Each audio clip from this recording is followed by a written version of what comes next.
What's going on, guys? This is Frank Hatzis, and you're in Rope Dart School.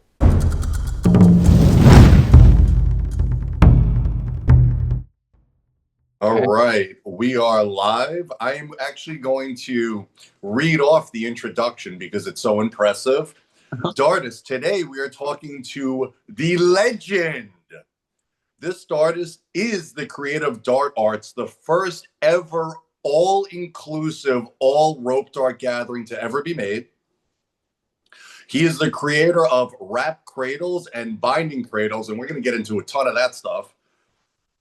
He is a absolute leader and stud in the worldwide rope dart community. He'll be teaching at both Flame and Kinetic festivals this year, as well as his gathering Dart Arts. He is a Rope Dart Academy instructor, which is a deliberately difficult thing to achieve. That's my fault. And if all that isn't enough, this man wrote his skateboard from New York to California. Dartist, the one, the only, the living legend, Cassidy Barney. Hell yeah. Thank you so much. Yeah, man. Okay, we're going to get right into this, and we're going to just start with the most basic question we can and get into some more in-depth things. What got you into rope dart? Well, before I was gonna skateboard across America in 2015, I was looking for something I could take for self-defense. And ever since I was a little kid, I always enjoyed flails and medieval stuff. And I was talking to my martial arts instructor, and he introduced me to rope dart. And so I was just like, oh, okay, I'll just throw a padlock on a rope. And I took that across the country with me and was able to keep that concealed on me whenever I was going through a sketchy area like Cleveland or something like that. I had that in my pocket easily to just take that out. And if I ever I didn't need it, thankfully, but it was cool to start off with that.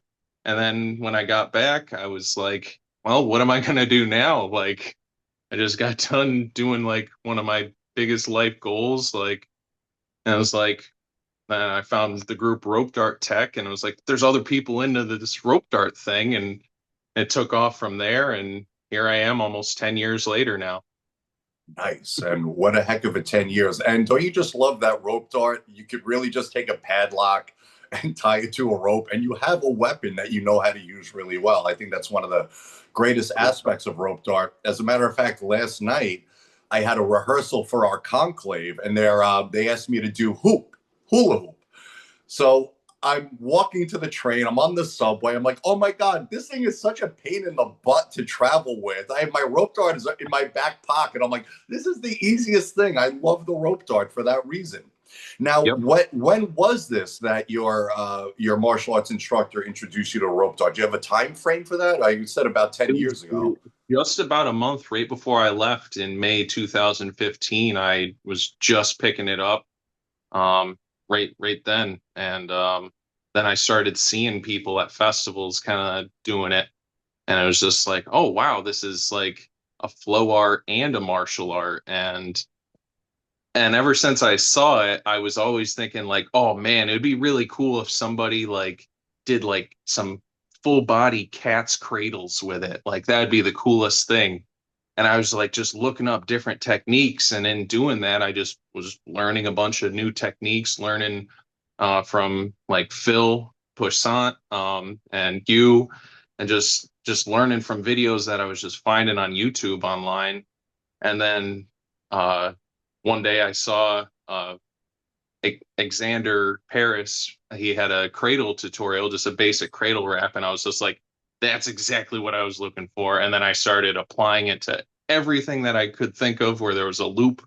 And it was just, then from there, I started looking up different ways you could tie like a horse onto a fence and then have it quick release, just pull on the other end, and then it all comes undone. It was all just cradles, really. And I just started trying to apply that to different parts of the body and any way I could think about it, and really using the language that you guys have made with rope dart would be like, all right, I'm already doing it on this side. Well, okay, let's do it on the opposite side. And then just kept on building from there. And yeah, really, it was just with the language and being able to, like, you have one idea, it's like, okay, you can do that to these 4 or 5 other areas too, and it's still the same move, but now it completely changes this one aspect of it, because now, like, on your anchor side, now you got to reach around with your anchor hand or something like that. And so it was really cool to kind of like discover this new kind of cradle thing, that, and then everyone started kind of picking up on it. So it's really cool that it's being receptive by the rope dart community, and I get Oh to yeah, go to festivals and teach it. And for so sure. Yeah, uh, well, being it's accepted. I didn't mean to cut you off. It is not only accepted, it is loved and cherished in the rope dart community. And I remember when you first started making those videos, you were training mostly in what looked like an indoor squash handball court, like a Yep. racquetball court. And you're like, I'm doing these things, wrap cradles. And your camera was a little bit blurry. And I'm looking and I'm like, what the heck is this guy talking about? He's just doing a dragon wrap, say. And you're like, no, I'm doing a cradle in the wrap. And I'm like, man, you got to get closer. What are you talking about? And you showed it to me, and I was like, oh, Oh yeah. never thought of that. And I mean, for me, that was without a doubt my first introduction to wrap cradles was you. And I just started seeing where I can piece these things together. And then, you know, fortunate or fortunate circumstances, you came down to Dart House for a weekend and you just taught me wrap cradles and binding cradles for like 2 3 days straight. That's all we did. Oh yeah. And Christian Panda came over. He was learning from you as well. And you really just kind of like Johnny Appleseeded this wrap cradle phenomenon all across America by just going and teaching it, which you had mentioned. You're going to be teaching it, I'm assuming, at Flame and Kinetic this year. Is there Yeah. anything else other than the wrap cradles and the binding cradles that you'll be teaching? I'm going to be doing the Rope Dart Academy's 101 at Flame. I'm just doing the cradles at Kinetic. There's other, I believe I saw other Rope Dart Academy instructors teaching at Kinetic this year, Emily, and I believe I saw a few others. So I'm Right. pumped. It's cool to see the Kinetic rope dart scene growing. I've gone for the past 4 years, and it's gotten a little bit bigger each year. So it's really cool to see that growing. And this is going to be my first time going down to Flame. Nice. Well, Flame is awesome. I've been a few times and taught, so you're gonna have a great time there.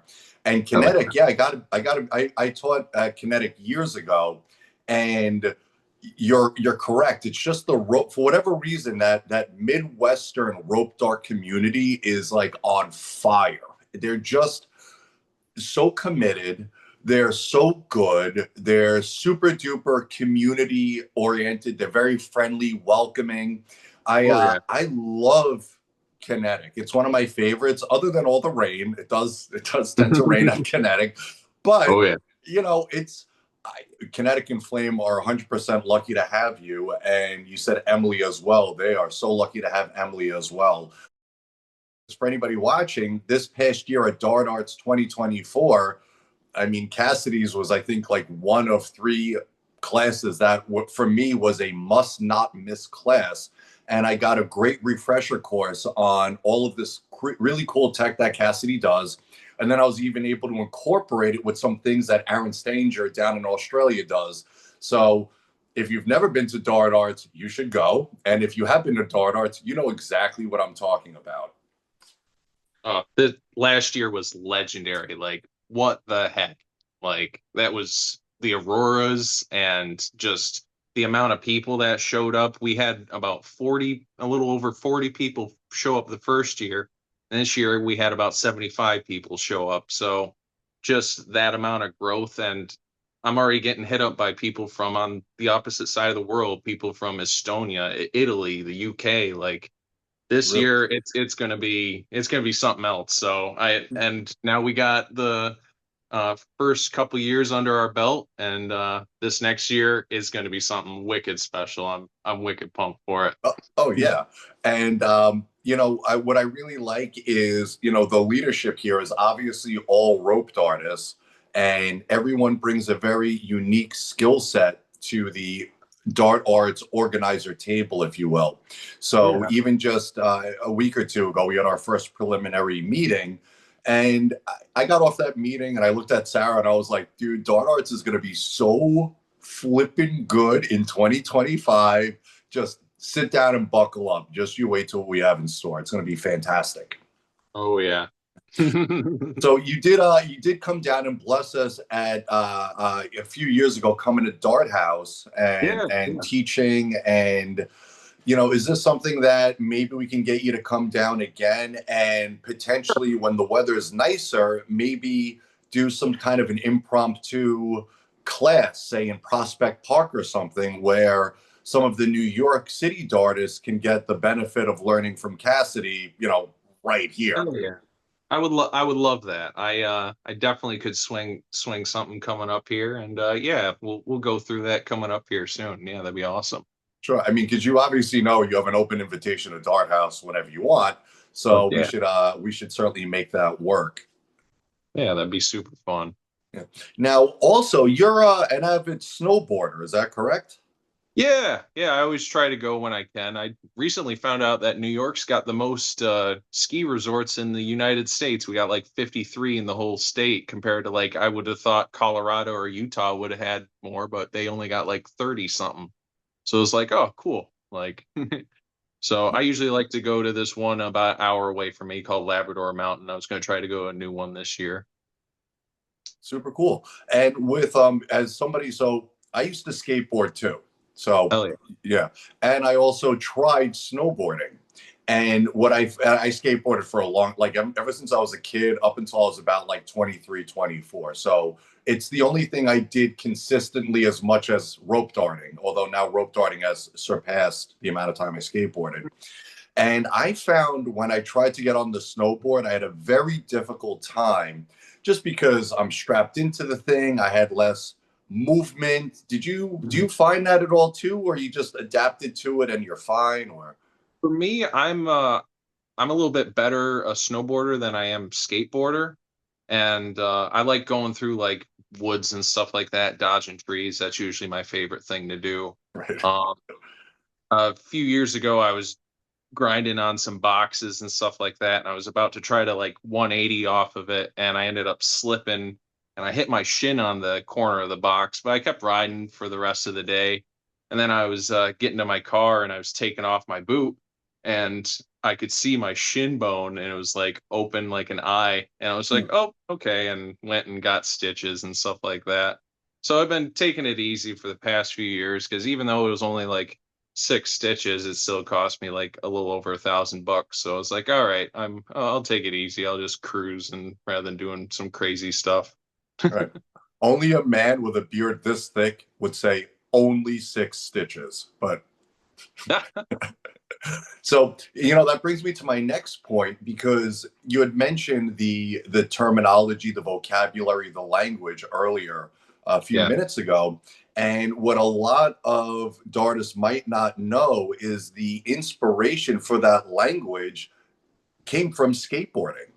Yep. I I totally saw feel that you can, there's so many there, to somebody who doesn't know, they think there's like a million different ways that you can flip a skateboard. But for anybody that's ever skated, there's actually a finite number of ways that you could flip this thing one or two or three times before it repeats itself.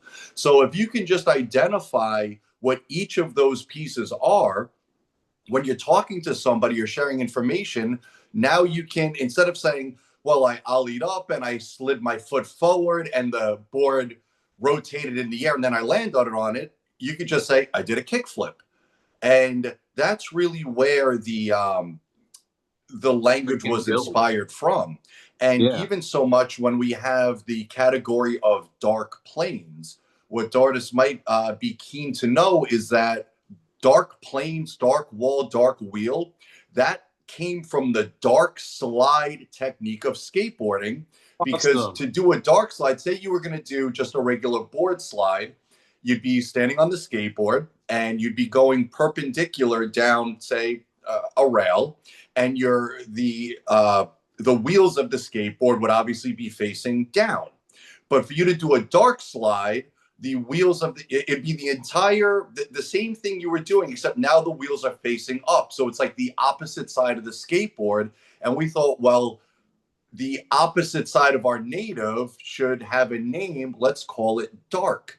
And Yep. right It from the works so skate, perfectly. and it works perfect. So, we really owe a huge debt of gratitude for the skaters of the world that came up with this language that really set the precedent of how we communicate with each other. Yep, it Now, transfers so well. And honestly, like when I'm coming up with these new cradles, I'm not trying to come up with a new crazy name for something. I'm trying to come up with a name that's like, all right, what's already established so that it's not confusing anybody and somebody could already hear the name almost and already start to do the trick, even though it's a brand new thing. right. And that's the ultimate goal of this language rather than I don't know, calling it the cast cradle or whatever, because there'd be a million of them or whatever. Right. So That, like yeah, we gotta all right, we gotta figure out what it's doing and then how to describe it best, especially with the language that's already there. definitely. And as you pointed out, I mean, this is a personal pet peeve of mine. I cannot stand if anybody names a technique after them. I just, I just, there's just a little bit of ego there that I think is probably not necessary. And there's so many things where it's like, look, if we name things after people, how like every technique would be the Cassidy this or the Chino that or the Sam this, and it's like it just gets a little bit why the rope And then dart it is can't be built on as much, really, too. Like right. you start doing variations of it, and then it's just like, all right, well, it's whatever this person's been calling it, but I've been doing this variation on it, and it can completely change the whole thing of it. Right.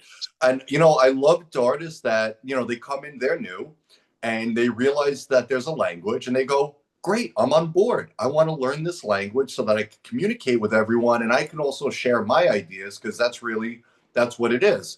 Yep. At the time the language was created, it was a whole bunch of people, dartists, that were really good at certain aspects of rope dart, but say not all of them. It was almost like the original mixed martial arts. You had a jujitsu guy against a kung fu guy, and a wrestler against a sambo guy. It was these very specific, disciplined things. Just for instance, just going into Cradle Tech, one of the biggest proponents of Cradle Tech was a guy named Phoenix, Phoenix Draco Aguilar, and also Ray Candon, Dresden Blue, Ray Blue. And that they were almost uniquely cradle guys. And you had someone like Phil Poussant, who you learned from, that were just uniquely martial arts based. And over time, we were hanging out a lot. We were going to festivals together, and we just started blending these things. And before we started making a whole bunch of techniques that we couldn't explain again, we're like, all right, well, let's write this recipe down. You need 1 part dragon wrap, 1 part necklace wrap, 1 part elbow shot. Yeah. And, all of a sudden, it almost happened overnight, like a eureka. Wow, we have a written language.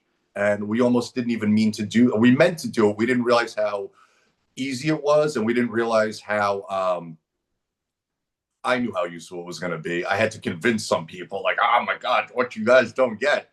But they got it. So that's good. Oh yeah. So, real question for you, just to understand Cassidy the Dartist a little bit more. If Yeah. there was one rope dartist out there that you could train with for, say, a weekend, Friday to Sunday, Oh one. boy. I know there's probably a lot, but I want you to pick one. Who would that dartist be? Oh man. Ah, I'd have to say Mark Fox. Hell yeah. Mark And Fox. and and why is that? I'm sure there's a million reasons, but I want your reasons. It's just that video of the Tic Tac coming to mind is just so brutal and like I don't know, I'm just imagining him being like, all right, you're gonna get this and I'm gonna give you these challenges. You're gonna hit this, this, and this on video, and you're gonna do this move to get it. And like I'd be up for that challenge. That'd be super fun. And I'm Right. originally, he's from Colorado, and I'm originally from Colorado too. So I'd like to go back there. Oh, well, that's awesome. Yeah, or we could hopefully have him come out again for a dart arts. That would always be wonderful, but it's challenging, obviously, with family and travel and all that stuff. Wow, Oh, Mark Fox. Yeah, I mean, I did have the opportunity to train with him at dart arts in 2023, and he's really just an all around great guy. You know, it's to be that good. And when I say good with a rope dart, what I really mean is to be that deadly with a rope dart, like deadly accuracy. Because for all the listeners, as Cassidy just said, the tic tac, I'm just going to expand on that. Mark Fox threw, I believe, a tic tac in the air and hit it, or is it? and No, he did a crazy like move with it too. Like I forget what move he did, but it wasn't just he hit it. It was like he right. did like some crazy wrap and spin and shot with it too. It was like, holy cow, man! Like what the heck? Absolutely. Yeah. And you know, just so our listeners know, another thing Mark Fox did was he had a conical shaped rope dart. This I know. He threw a ring. I'm talking like a ring, tight, like inch or Oh two in yeah. diameter. He threw a ring up in the air, not stable, not resting on something. He threw it up in the air. He shot his rope dart out and went right through the ring in the air. I mean, you can find these videos. And before I just completely, you know, melted my seat over Mark Fox, one more thing. He's the only man I know. He lit a match with a rope dart. Okay. Oh yeah. That was a He sick one. and guys, this is check out Mark Fox Sparrow. I believe his name is on Instagram or Mark. Just search Mark Fox rope dart or Mark Fox meteor hammer, and just do a deep dive into his all of his material on Instagram, and you're going to see shots that you have to think it's fake, and it isn't. He's just that good. Yeah. Yeah, He amazing. He's one of my favorite dartists, and me and him we started about the same time, and it was just he's always been super supportive, and if it wasn't him, it was also like a really close between Nate Eisler and instructor Ben Sai, just focusing on locking in that technique of just that they're very dedicated to their craft and just locking in on targets like that and being that deadly. That's what I would focus on for training for a weekend with rope dart. for sure. And look, instructor Bensei is a phenomenon when it comes to meteor hammer and rope dart. He's just doing so much good for the overall worldwide rope dart and hammer community. And again, here's another guy, deadly. Oh my God, so deadly with a rope dart and one of the nicest, sweetest, most humble dudes you'll ever meet in your life. He's just how he comes off in his videos, like really happy, upbeat, super cool. That's how he is in real life. He's the same guy. Yep. It's awesome. It's just so wonderful to see. And Nathaniel Isler is his martial art rope dart is, I mean, it's practically second to none. I love everything he comes up with because here's a guy that, and I'm just going to not compare, but just as a contrast, you know, both Nathaniel Isler and I were like martial art rope artists. That was our thing. And Yep. we also started learning a lot of modern flow tech, binding cradles, wrap cradles, all this modern stuff. I really brought in, I would say that almost 50% or more of my flow is very much flow artsy. Nathaniel has really kept it pure martial art, but you always see he sprinkles in these little more modern tech. So, for instance, and I'm going to be quiet and let you talk. He posted a video the other day and he was able to mix it. And he's doing all this with a metal dart, a traditional martial arts wushu rope dart. He was able to mix in a little of that Aaron Stanger kangaroo tech teaser, crowd pleaser stuff. And then he just goes, you get this taste of modern rope dart that's wrapped in like just precise, beautiful martial rope dart. And he does it in a way that I can't do it like that. I get lost in the flow stuff. And he's always able to, he maintains that martial spirit and presence that, you know, I need to work a little bit harder. I need to be a little bit more like Nathaniel Isler. for Yep. sure. Yeah. Yeah. All, like I said, all three of those guys would be for the same reason, and they're all like, they're all. I didn't almost didn't want to pick in between them. It'd be those three. If I would I'd want to be trained by those three rope artists. They're all actual martial artists too. Yeah. Instructor Bensei is a legit, like, take the meteor hammer and rope dart out of his hands. That guy will mess you up with his hands, feet, knees, and elbows. I mean, Yeah. he's a strong, built like an ox dude that knows martial arts really well. You want that guy on your team. Yep. He's got to be on my jugger team at Dartmouth 2025. That's for sure. Hell yeah.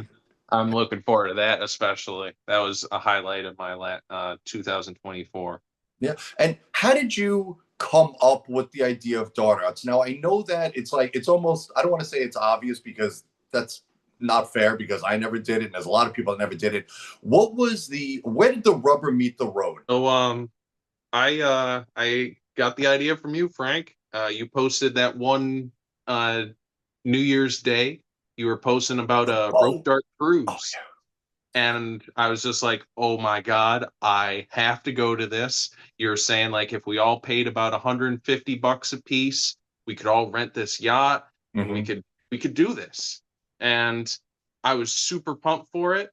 And I later on that summer, I literally thought of it every single day. And I later on that summer, I was riding my one wheel and I was going through the trails of Camp Hollis. And I used to be an instructor there at this Camp Rainbow of Hope, for kids that have like lost a parent or a loved one. And I used to be the archery instructor there. I went there for about 10 years.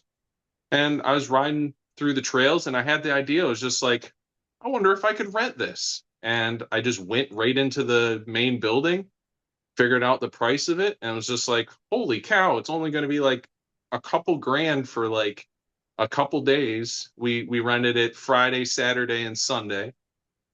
And I was like, you know what? If I just pay the $2,000 and people show up, that'll be awesome. Like, that'd be the ultimate thing. Like, I would totally just pay $2,000 to go to a festival that's all rope dart. So yeah, I'd totally make it happen. And then hopefully the next year we'll get a GoFundMe together, and then it can just start, everybody chip in, and it can start taking care of itself. And we're raising money for this year. $50 reserves you a bunk in the cabin, which I think is a sweet deal for the greatest rope dart experience I've ever had. And oh yeah, I'm maybe biased, but no. I've been around the world, man. It is the greatest rope dart experience you will ever have as a rope dartist. Is dart arts. There's nothing like it, and I don't know that there will ever be anything like you would have to copy. You basically have to plagiarize dart arts to make anything better. You know, it's like it's really. It is the you know, you and I were calling it the ultimate rope dart experience, and it is. It is. So I'm excited that we had, it sounded like 35 more darters show up between 2024 to 2025. Let's get another 40 or 50. You know, the space, look, if you're listening and watching right now, Camp Hollis is beautiful. We had great weather this year. It was sunshiny. The weather, you know, temperature wise, it was fine. Maybe you needed a hoodie in the mornings, but by the afternoon, you're out in a t-shirt. I mean, it was just beautiful. It's on, what lake is that? Lake Ontario. Lake Ontario. Beautiful sunsets. We saw what, the Aurora Borealis or so. I mean, it was stars in the, so, you know, we're in New York City in Dart House. So when you look up at the night sky, you see nothing. When you go to Camp Hollis in Oswego and you look up, you see like the Milky Way. And I mean, for us New Yorkers, that was what an amazing treat. We got a fire spinning. We got can we just go over some of the things that are happening at Dart Arts, maybe to entice some folks? First off, we have the best instructors of rope dart on the planet teaching there. That's period. That's bottom line, done. Next, cabins, there's room for 100 dartists to stay in a cabin. Plus, but we could even fit more if you bring, something to sleep on. Like there's 100 beds, but you could also bring something, roll out a mattress. Air mattress, yeah, totally. Yeah. I mean, so there's plenty of space. We could probably fit between all of the cabins an extra 50 dartists on the ground, maybe even in the what's the lodge? I don't know if folks could sleep in there at night or whatever it is. What the I'm not rules sure are. about that, but I was actually surprised with all the people that even just opted to sleep in tents and stuff like that. So Yeah. yeah, Yeah. if you're down for that, go for it. You can camp pretty much anywhere on grounds other than on the lake, right on the shore there. But Right. yeah, you can camp in the woods. There's a bunch of awesome places too. Definitely. And I wouldn't pitch my tent anywhere where classes are happening because you're going to get hit by a lot of rope darts. So I wouldn't do that either. So we have great classes taught by phenomenal instructors that are selected. I mean, there's a process with selecting those instructors. So we do find those instructors that really know their craft and maybe their level of expertise. Like Cassidy's going to be teaching cradles, and he's well equipped to teach more than just cradles, but it certainly is bread and butter. And if you're going to learn cradles from anybody, I would say learn it from Cassidy or Willcat. I would learn Willcat's cradle tech is like, or Charlie. Can we get Charlie Poulin to please come to Dart Arts? Charlie, if you're listening, please. Oh my God. Olivia Venner, Charlie. We need Sam Toby. We need Juice Borst. I'd love Siobhan Firefly from England. I'd love Tony Robinson. I'd love to get Jacob McCrae along with Aaron Stanger. Get over here. Yeah, get over here, guys. Like, that's the whole thing. Chino, I mean, there's so many great rope dartists out there that I think Chino mentioned that he's interested in teaching, so maybe he will show up this year. We have Kyle Moore, Flow Style Kyle's coming out. That's a huge guy to be learning meteor dart from, which, by the way, we are having meteor dart classes this year at Dart Art. So if it's something you're interested in, we are going to have a class track for we've been getting a lot of people asking for it too. So that'd be awesome. Yeah. So great classes, great instructors, meteor dart. We have the jugger game, which is basically like a LARP battle. Yeah. So you get like a team of 5 people, and one person on each team is trying to get the ball and put it into the goal. And if you get hit by a rope dart, you got to be down, take a knee for a 10 count. And there's a drum going every second.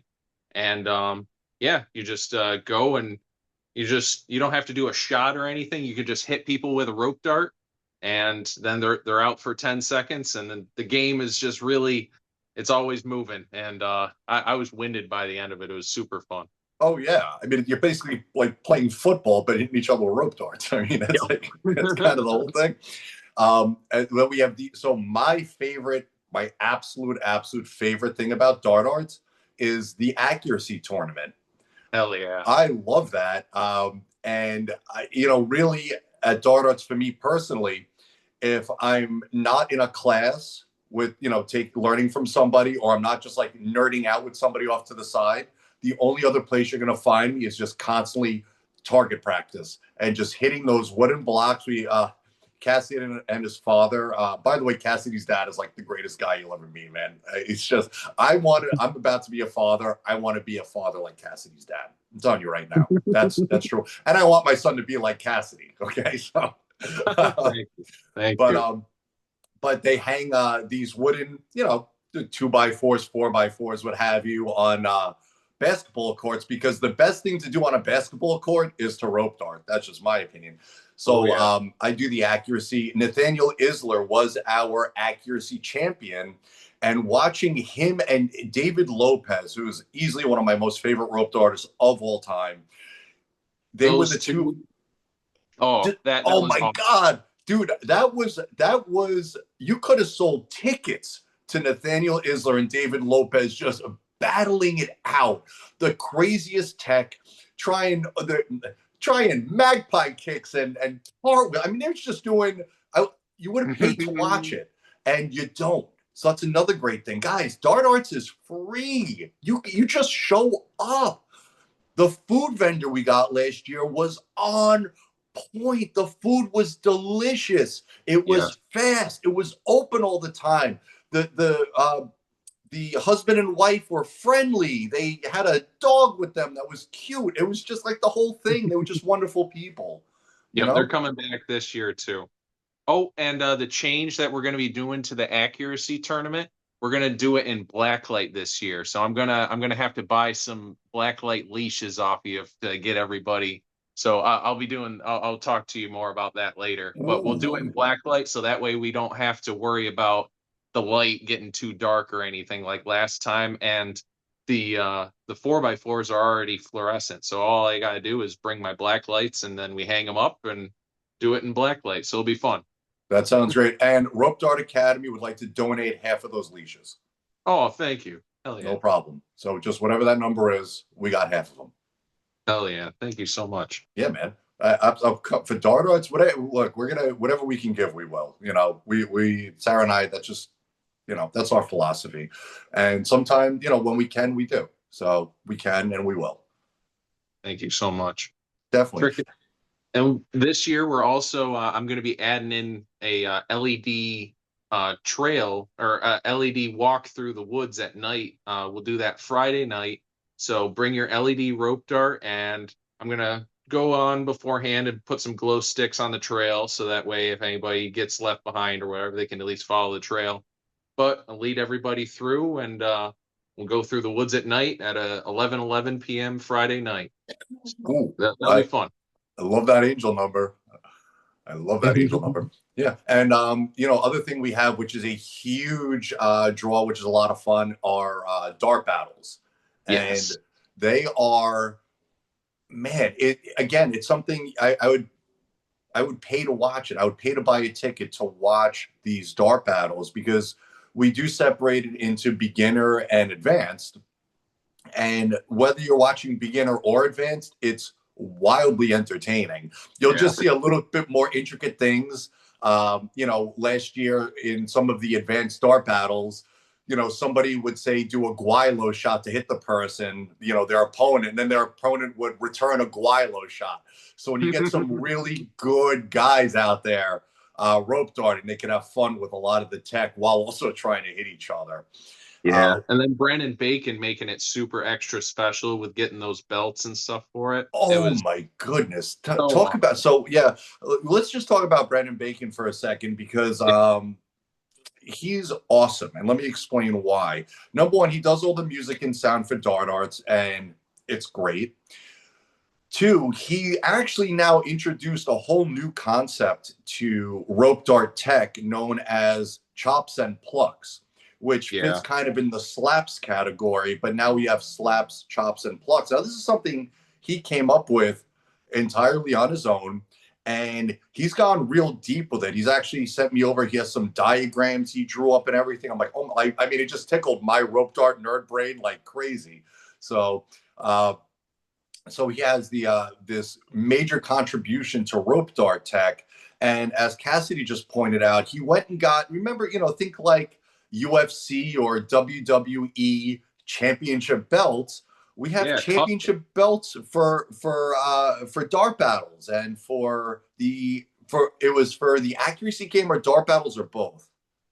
It was he got different size belts for beginner, intermediate, advanced, and then there was a undisputed belt when we were doing like the blacklight battle. So and then he also got belts for the people that won last year. So he ended up getting a bunch of belts for the whole weekend. It was crazy. He went all above and beyond, and it's awesome to have everybody that's part of this team. Like you said, this is a free rope dart event put together by rope dartists for rope dartists, and we're asking $50 to reserve you a bunk in a cabin, and I feel like that's a pretty sweet deal but it's a free to attend, but we just can't promise you a reserved bunk unless you donate. So that's the only thing. And $50, guys, what you're getting, I don't think it's like, look, other festivals are great. I'm not downing any other festival, but if you're willing to spend hundreds of dollars on these other festivals and you're a rope dartist, $50 for the greatest rope dart experience you'll ever have in your life. That's a steal, brother. That's a steal, steal. We're not trying to make money off of this. The $50 covers the lodging and all the stuff. I'm not making a penny off of this. I'm putting money into this. Frank put money into this. We're doing this for the love of rope dart, and I feel like everybody else feels that too. And we got some solid crew working on this, and it's awesome to see the rope dart community come together. And I'm super proud to be the one to spark it off. Well, you certainly are. We had the rope dart tech group, and we've all been friends for years on it. And it's just like, we needed this. We needed this place. And rope dart's always kind of been the minority when it comes to other flow festivals and stuff like that. You got a bunch of hoopers and poi people. And when at Dart Arts, we had so many rope dartists, it was just like, wow, this is what it's like to be a hula hooping person or a poi person at a festival. Like, this is the community, and it's something very special, and I'm super proud to be a part of it.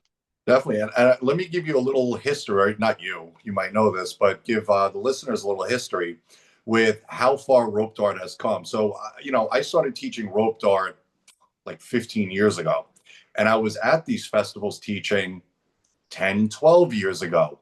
And you guys should know that at first, festivals, if they even had one rope dart class, it was in a track of things, and they called it things on strings.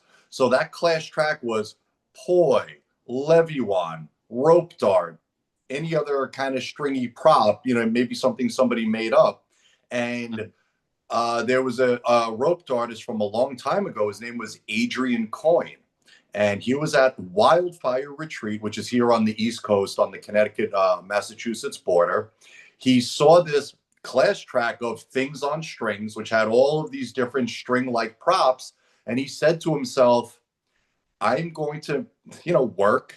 I'm paraphrasing right now. I don't know exactly what he said, but his mission was to get rid of things on strings and just to have an entire class track of rope dart.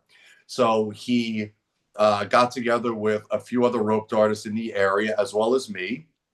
And we spoke to the organizers at Wildfire, and we ended up being able to get that entire class track of only rope dart classes. And we did it from rope dart 101 to say rope dart 108. All through. Yeah, no, it was awesome. And so Adrian Coyne was the person who did do that. Awesome. Hell yeah, I didn't know that. That's awesome. Yeah. If you ever need to know modern history about rope dart, I kind of lived through it all, so you can always just ask. I mean, I seen it. Yeah. And that even, brings me back around to the whole skateboard thing. As someone, I say this often, and people who are ignorant laugh at it. And those who actually have a keen eye are like, oh, yeah, I can see that. When I say that rope dart and skateboarding are very similar in the sense of the culture. And I'm saying that from a person who started out in the modern era from the rope dart. In the modern era of skateboarding, it was mostly guys, underground, nobody wanted you to do it. The modern era of rope dart, mostly guys, underground, nobody wanted you to do it. And it was got that element of danger to it too. You got a weapon with it. You can still hurt yourself with it. And and you're doing tricks with it though too. So yeah, it's got both aspects are very familiar. Just they go well together. It is a lot easier on my body though. I gotta say, rope dart.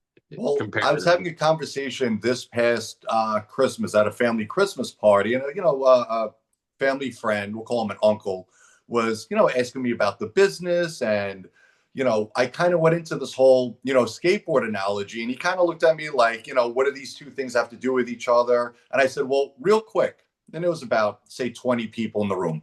I said, look around the room real quick. How many people in here do you honestly think can get on a skateboard right now and just go skateboard? Looks around, maybe 2 or 3. I was one of them, maybe 2 or 3. And I said, cool. Everybody in this room can rope dart, all of them. That's the difference. Every one of them. So, and it's safer, and anybody can do it. So I think that's where we're going to see the big explosion in rope dart, is when that tipping point occurs, when the cup overfills and the world realizes that, oh my goodness, I can do this. I can do this pretty easily. It's inexpensive to get started. I mean, guys, go tie a rock to a rope. I mean, there's no The least expensive hobby I've gotten into. Like, honestly, like Yeah. over the 10 years, maybe I've spent like, I don't know, like a few $100 on rope nothing. dart. Yeah. Like, and I do it all the time. But like, like I started off with a padlock on a rope, and it's just like, boom, there you go. Like $5, and you're in the game, and You're in you the got a game. real one. Yeah. And we're super inclusive. For $5, you're in the game. Join Rope Dart Tech on Facebook, and you got a worldwide community that's there to help you and there to Yep. support you and encourage you. It's like, that's just kind of the nature of it.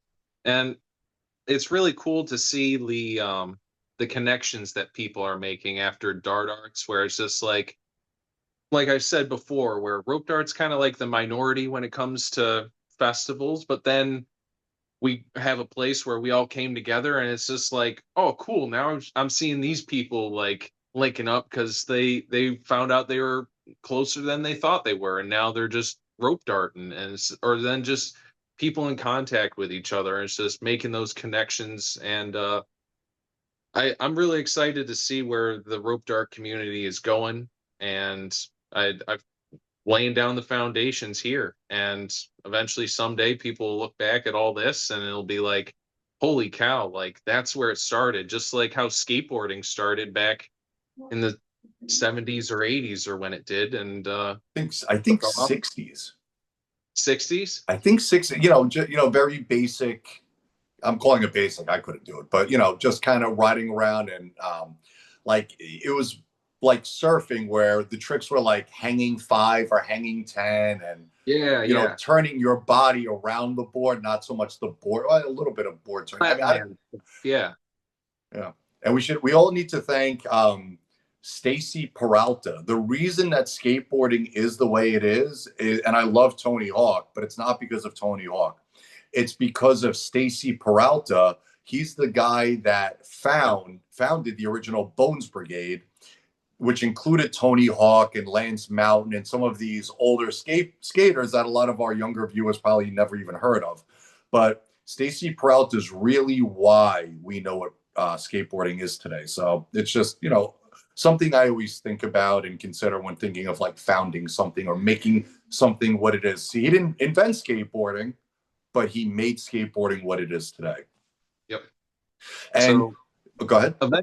Eventually, I feel like with the rope dart community, I feel like it's going to get to a level where it's just like we're going to have our own X Games and stuff like that. And I feel like the term dart arts is a good all-encompassing term, where it's just like dart arts is here to bring the rope dart community together, because we got people spinning around everything on the end of a rope, and we all welcome it here. And we got fire on a rope, bubbles on a rope, lights on a rope. Brandon Bacon, right? He's got some bubble dart thing he's hatching. I can't wait.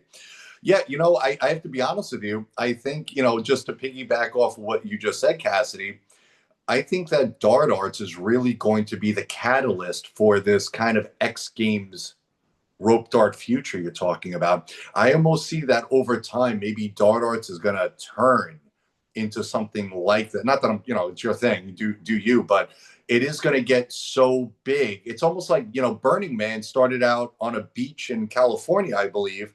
And every year, more and more people just kept showing up, that eventually they had to make it something else almost. And other people answer the call. They'll see what we're doing, and want to be a part of it, because real recognizes real, and that's what we're doing. We're making it happen. Every time real recognizes real. That's one of my most favorite sayings you'll ever know me to not say, but it's certainly the way I feel. And I also just want to do a little plug. Can you just show us that really sexy t-shirt you're wearing right now? Oh yeah. That's the official Dart Arts logo T-shirt that was designed by Katrina Kingfisher, and Hell yeah. it's easily the coolest logo I've ever seen in my life. So Oh yeah. you can absolutely pick these really awesome Dart Arts T-shirts up. If you go to the Dart Arts page, we have links there for it, or you can always reach out to us. We could always send you the link, and it'll be going around again. You know, even if you can't make it to Dart Arts, which you should go, but if you want to support Dart Arts, grab a Yep. T-shirt from T-shirts Katrina. go $10 a piece goes to Dart Arts for every one of these you get. So I mean, you get to look cool and support the Dart Arts. I mean, that's what a great way to help support an amazing event that we're holding. And it's not like you're just donating money and getting, quote, nothing. Although I would say that the good feeling you get far exceeds what you paid, but that's just me. You're actually getting a really sexy T-shirt, you Hell know? yeah. So it's good too. It's not a cheap one too. no, you can tell it's not cheap. It looks great on you. Thanks. So if you have the means, and I know, we live in crazy times right now, but if you have the means, grab a Dart Arts T-shirt and just help the cause a little bit. Hell yeah. Cool. All right. And Well, the new line of your guys' clothes look awesome too. thank you. Well, I'm not going to take up too much of your time. I think that's just about an hour. That was awesome. I don't know if you had any message you wanted to lend out to the community, or. We got Dart Arts 2025 coming up October 9th through 12th this year. Gates open at noon. It's free to attend, and we have 100 bunks. Right now we got about 34 reserved, I believe, or so. So we got about 100 total, so get them while they're hot. And other than that, if you guys want to tent camp, that's also available. And check out what we got on the Dart Arts page. We got a bunch of awesome, cool things lined up for this year. Bunch of instructors, and it's going to be a fun time. And I'm going to be teaching at Flame in April and at Kinetic Fire in May. So if you want to learn some cradles from me, I would love to teach you them. And you think anything else? What got you into rope dart, Frank, actually? Now that I've been thinking about it. The old table turn. So what got me into rope dart was I simply saw my Sifu swinging a rope dart. That was it. Kind of similar to you, where you were introduced to the rope dart by a real person martial artist. I was too. My first exposure to a rope dart was not over a screen. It was in real life. And I saw my Sifu at the time just swinging this thing. And he was doing basic things, and he kind of like swung it at me, made me jump back. And for me, the cool part about it was, oh wow, I could hit somebody from like 10 to 12 feet away. That's a really useful weapon, and wow, it fits right in my pocket. I feel you. But that's I it. learned everything. All the terminology was just straight up from just checking out videos, like I said before. It was just like, and then just seeing, okay, these people are saying the same thing, and okay, yep, that makes sense. Yeah. So that was it, and then, as they say, the rest is history with me discovering the rope dart. And that was January 28th of 2005. And I will remember that day forever, because it was the day my life changed. So. Hell yeah. Gnarly. Yeah. Well, it was an absolute honor and honor and privilege and pleasure was what I was trying to say, to have you. Thank you so much, Frank. That was super fun. Yeah, man. I mean, this is great. We should do it again. Maybe when we're getting closer to Dart Arts and we have more ducks in a row with some of the new things, I think we should do this again. You're a great guy to talk to, as always. I learned something, so. So did I. So that's it. That's why we're all here. Awesome. Well, thanks again, Cassidy. You are an absolute stud and a champ, as always. Guys, Dart Arts 2025 is October 9th to 12th. Reserve yourself a cabin. If you contribute to the GoFundMe, it's $50. But guys, contribute $5 to it. Every dollar helps. Get a Yes. sexy Dart Arts t-shirt. $10 of every one of those sales goes to funding Dart Arts. And it also goes and funds an artist, being Katrina, who's a rope artist. Exactly. You're a champ, Cassidy, and the world should follow your step. You so much, and thank you for all you've done for the community. I wouldn't be here if it weren't for you, man. So Well, I'm rope darting because the universe is. I'm still rope darting, like you said in your video, and one over a dozen years ago now. no, you're like me. You're a lifer, so that's fine. You know, cool. Hell All yeah. right, brother. All the best. Get some sleep. We appreciate you. The Dart Arts community absolutely loves you, and just keep doing everything you're doing because you're making such huge waves, and everyone can feel it. And you're right. Everyone leaving Dart Arts last year, it's not like everyone just left really happy. You saw that happiness extend out days, weeks, months past Dart Arts. It's still happening now. So that's the kind of magic you bring to the rope dart community, and we all thank you for it. All right, brother. Thank you. Have Thank a you. wonderful day. Get some sleep, and we'll be in touch. Hell yeah. Peace All out, guys. Later, guys. Dart life. Dart life.